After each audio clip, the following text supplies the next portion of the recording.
Сәлем баршаңызға, менің YouTube каналыма қош келдіңіздер. Менің YouTube каналыма подписаться етіп, қоңыраушаны басып қойсаңыздар, алдағы уақытта көптеген рецепттермен сіздермен бөлісетін боламын.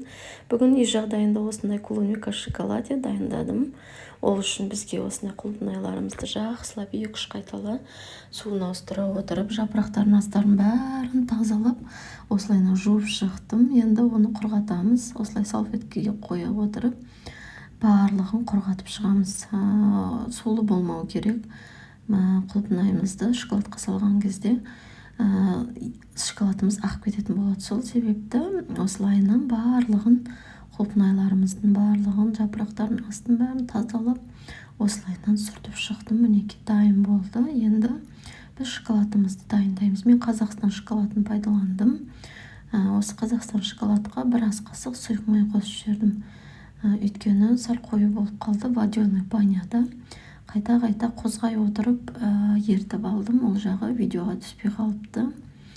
Мінекей осылайынан дайындап алдым. Енді осындай құлпынайларымызға зубочистка тығып дайындап алдым. Әрқайсысын шоколадқа батырғанға ыңғайлы болсын деп. Осылайынан барлығын дайындап аламыз. Мінекей 2-3 тоқтан тығып дайындап алдым. Енді осыны біз шоколадымызға батырып шығатын боламыз. Мінекей жапырақтарын бәрін жинап, толық батырып, айналдыра отырып батырып шығамыз. Мінекей сонда әдемі көрінетін болады.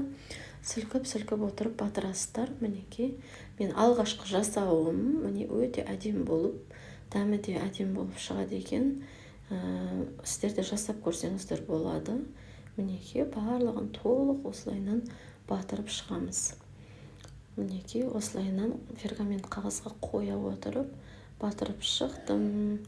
Сіздер де батырып көріңіз, осылайынан жасап көріңіздер. Бетіне шоколадты қатпай жатып, осындай присыпка конфеттерімізді сеуіп шықтым.